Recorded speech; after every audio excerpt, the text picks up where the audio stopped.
The first Chinese public garden was born in the year 2000 in the Pearl River Delta. Located in Zhongshan, bordered by skyscrapers, this garden is a real curiosity as it deviates wildly from the codes of the traditional Chinese garden.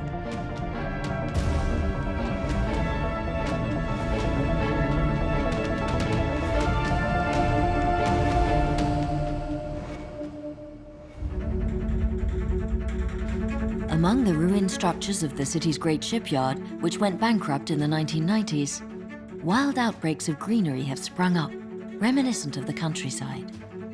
A curious green lung along the lines of the rehabilitated brownfields in Germany and the United States. In a China where the cities are often engulfed by a thick cloud of pollution, it's an exceptional project.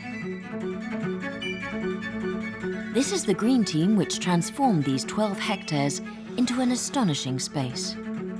There's Madame Ma, head gardener, the respectable functionary, Mr. He, the indispensable architect, Pang Wei, and above all, our chief landscaper, Kongjian Yu, otherwise known as Dr. Yu.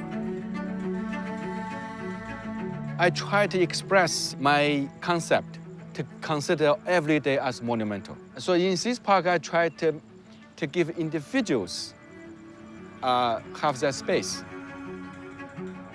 Among the orange beams, the scarlet sheds, regulars invade this space daily to turn it into a fantastic playground.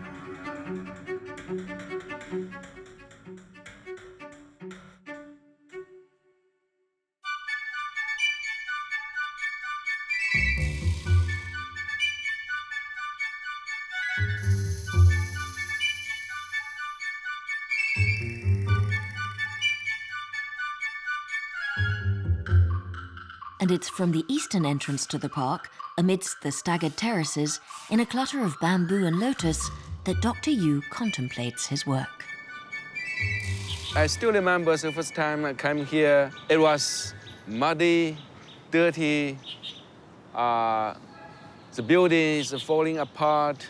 It's rustic, depressing setting. A garbage dump, a brownfield. No one liked it. So they want to demolish everything. They want to clean up.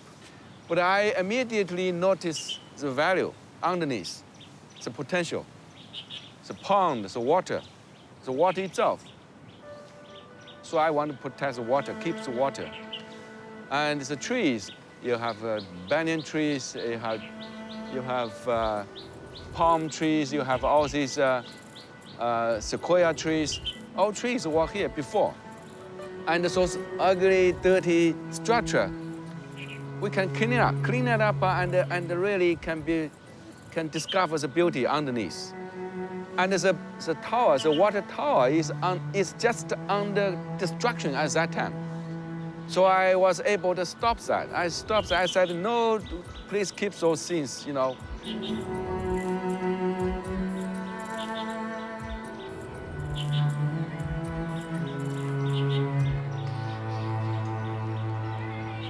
So it takes three strategies. To preserve those things which I think should be are really representative of the site, the spirit of the site. And second, it's to reuse those things.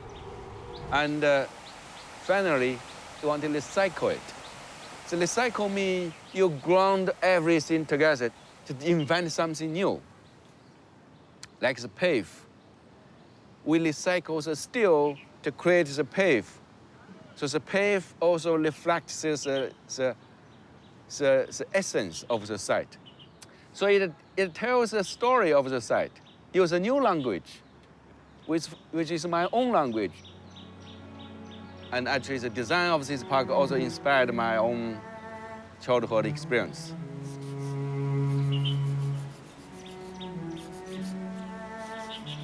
Well, I want to draw my own village. The big trees, the bigger comfort trees. The terraces, the waterfront. I raise buffaloes. I cultivate rice paddies.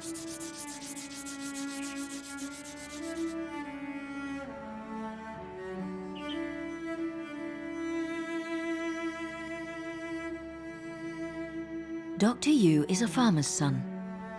As a child, this little boy from Zhejiang would walk around 10 kilometers across rice paddies every morning to get to school in time.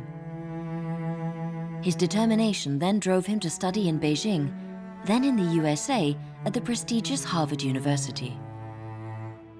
When he returned to China in the early 2000s, he set up his own architectural firm. His goal was to rehabilitate the landscapes of his childhood in the heart of the city by combining ecology and inventiveness. I came back to China in 1996 when I saw that all the beauty being destroyed. Under the name of flood control, people channelize the rivers, they build high dikes, high dams, they excavate the sand, for urbanization, for building materials. And under the name of beauty, to transform the natural river into flower beds, into ornamental garden, into concrete, into marble stone. Now those are just feel so ugly. Just in 5 years. Boasting some 15 megacities of more than 10 million inhabitants, China has built giant infrastructures, but only at the price of disastrous ecological consequences. This park offers a model of how recycling can transform a city into a functional ecosystem. This park is my first idea about how you can design in the city that is safe for people to use, usable for people, but at the same time, adapt to nature.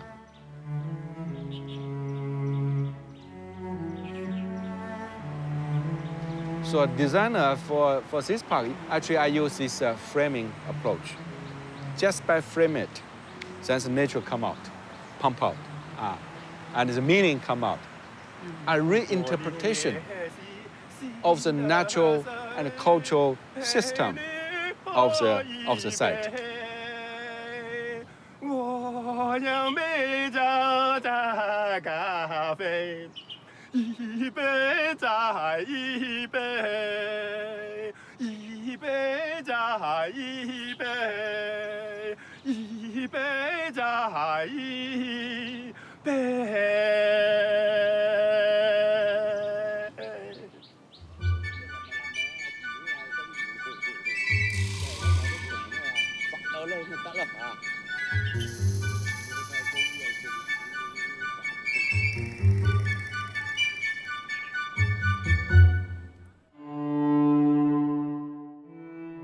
Another actor has played an important role alongside Dr. Yu.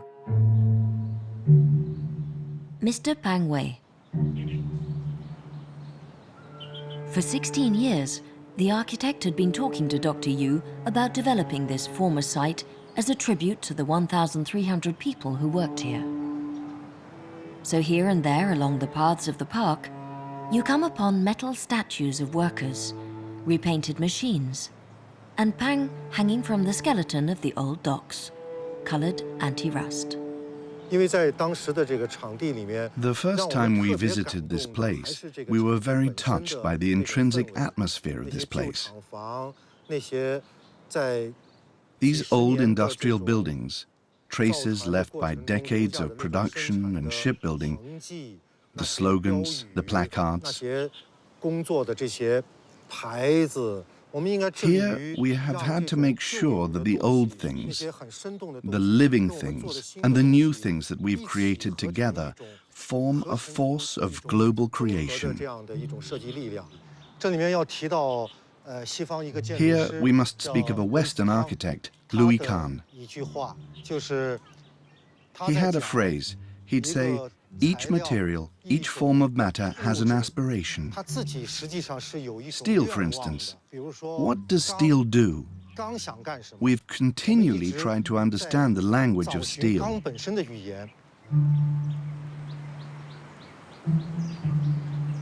The beauty is in the machines themselves. The beauty is in the industrial language, The beauty is in shipbuilding. With a view to preserving part of the old structures, we've produced a new design and brought new creativity to bear to complete a public environmental work where ancient meets modern.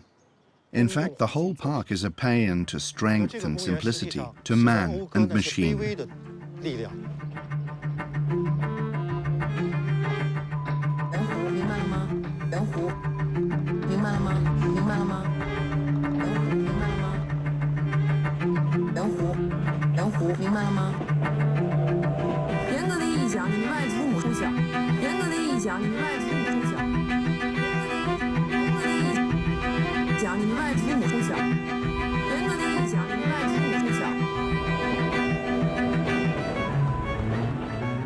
Facing the orange dock, this time in a red cube, we find references to the old shipyard.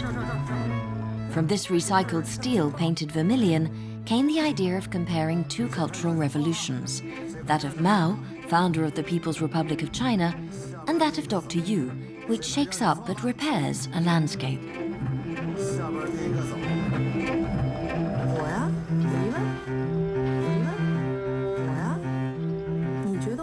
We want to make the box as a storyteller, tells the stories.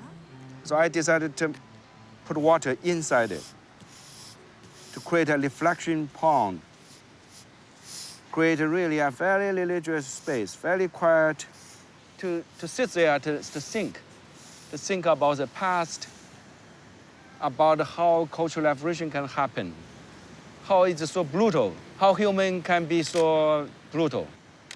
So it's a box, very shiny, modern, contemporary box, put in a setting which is very messy, very natural, very native. So you create contrast, the green, the red, the messy, and the clean.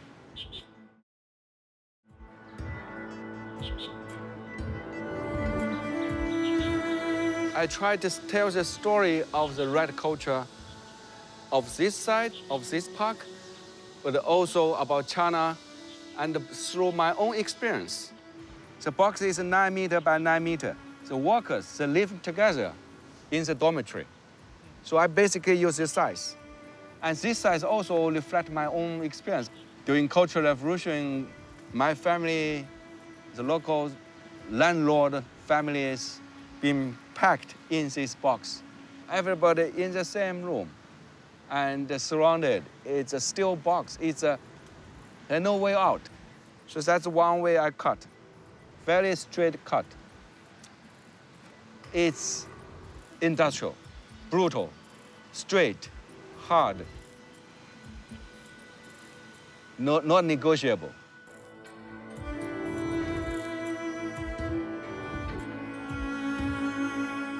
With this red Mao cube, not only is Dr. Yu serving up a slice of history that no one here dare speak of, but his transgression is amplified when he decides to put a railway in the center of the park across the entire site. Unprecedented in the art of the Chinese garden, which is mainly defined by a decorum of little bridges, running water, pavilions, golden towers, and ornamental plants. The railroad track never been used before in the Chinese garden. It's certainly against the Chinese garden. People think it's ugly, people think it's industrial. I was educated during my college as a landscape gardener. Never do something straight, okay? You have to do meandering, people work meandering. Chinese have about 2,000 years of foot bending. The benefit, they have work meanderly, they never go sit straight every day. We had to be elegant. Straight is considered to be enemy of the Chinese beauty garden. At Harvard, I was educated to be ecological, contemporary, modern art, contemporary art. So here you see the new aesthetics. I call it big feet aesthetics. China will have 5,000 years history. We treat it the Tiananmen, the emperors, tombs, the Forbidden City, and all these ancient traditions, the beautiful tradition. And the Suzhou garden, all these traditional garden. But those are very elite, very high class. My farming experience, my village experience tell me that Big feet can be beautiful, productive is beautiful, rustic is beautiful, tall grass is beautiful. So you didn't see ornamental flowers here because I rejected at the beginning. He preferred the quivering of local herbs to the flatness of horticultural plants frequently used in Asian cities. A different landscape that requires only minimal yet judicious intervention from gardeners. At certain spots, the vegetation grows anarchically. We let it express itself. If we get weeds growing and threatening the other plants, we deal with them. But under normal circumstances, we try to keep all human intervention to a strict minimum. We often look upon plants as tools or ornaments, not as our life partners.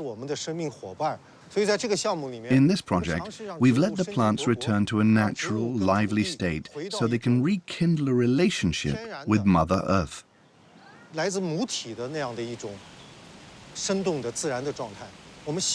We hope that these plants give the whole place a temporal feeling of the past. Many of our seeds come from Mount Wugui. We went to gather them ourselves.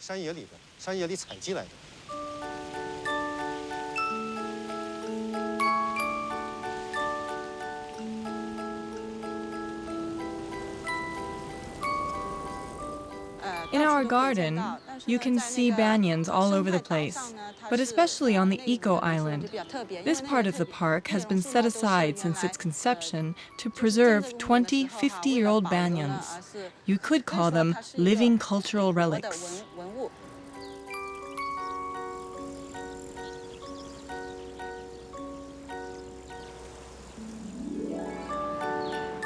The banyan is a relative of the fig, a symbolic tree in southern China.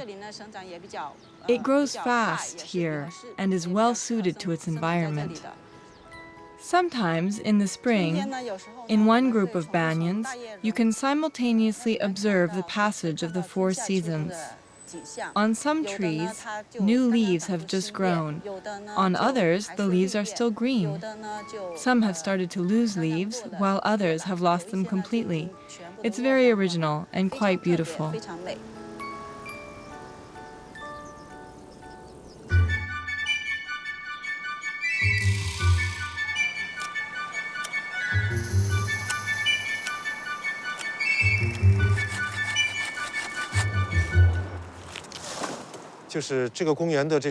In terms of the park's vegetation, it was very difficult to get all our ideas accepted. Our suggestions led to violent conflict.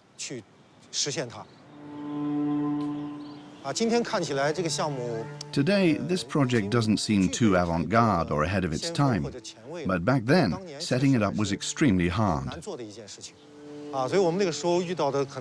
Our main worry was whether people would agree to come and stroll in such a different park in their leisure time.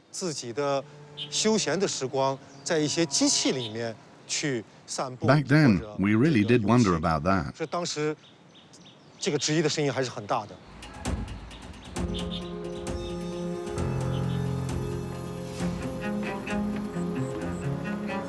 Monsieur A, former deputy director of the city of Zhongshan Planning Bureau, witnessed the development of Dr. Yu's project at the time.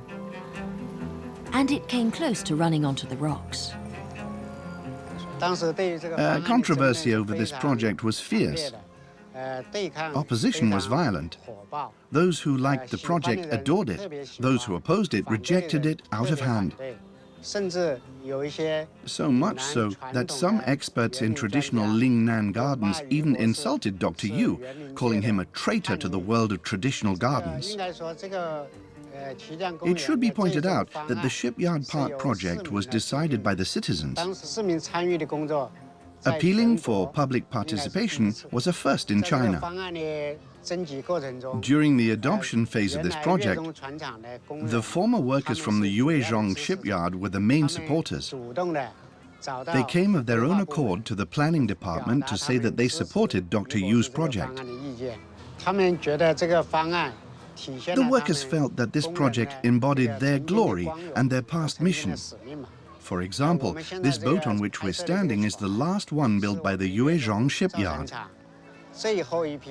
That's why we've decided to keep it as a souvenir, to leave a souvenir for the former workers. It's true that they have gone, but the boat that they made is still here. In modern-day China, where urbanization is all the rage, there really is a lack of talents like Dr. Yu.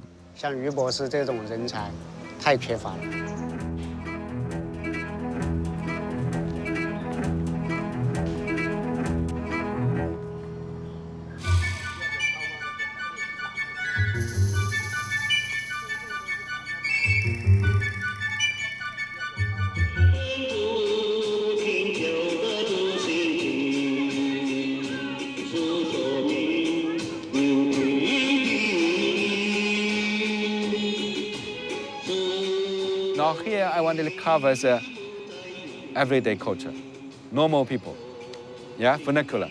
This park is the first free park, designed as a free park, no fences. It's freedom. So when you look at the green box, I try to create a space for people to kiss, to make love here.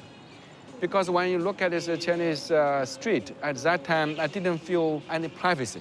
So in this park, I try to create actually very private space.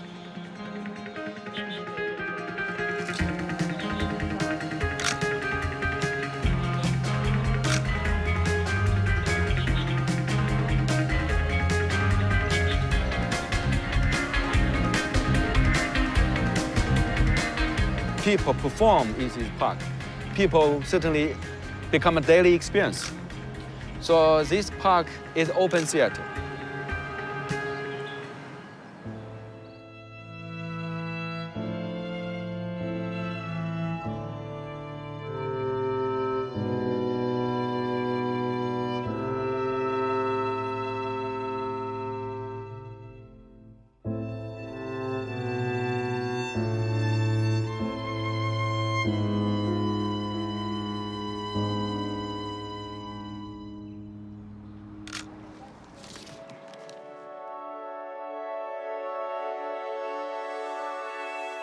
This park is not only a visual performance, it's also a technical feat. This garden, which lives with the floods, has been laid out in tiers between a network of bridges and terraced plantations. It's thus the first example of a concept devised by Dr. Yu, that of Sponge City, whose green spaces can absorb the floods and heavy rains. It's a principle he hopes to extend to all of China. After 3 decades of concreting, the country's rigid pipes could crack at the slightest sign of water, thus submerging the major metropolises. Natural disasters that Dr. Yu's softly ecological approach would avoid. The design strategy, we want to create a terraces. Water will be fluctuate, will go up. Water can go up all the way to here. And between this fluctuation, you can grow different plants. Here you can grow lotus, for example. Here you can grow grass, which become feed for fish. Here you will see areas. Underneath, you will have submerged wet plants. Instead of concrete wall, flat wall, we invented these terraces. These terraces allow flood to come in and allow people to go to the water.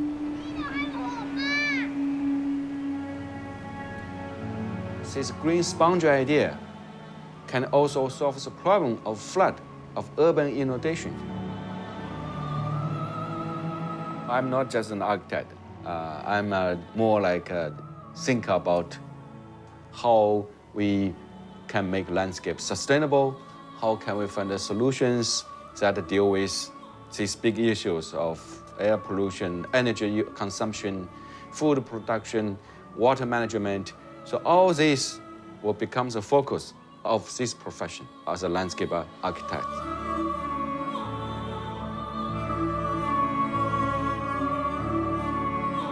That's why I call the profession as an art of survival.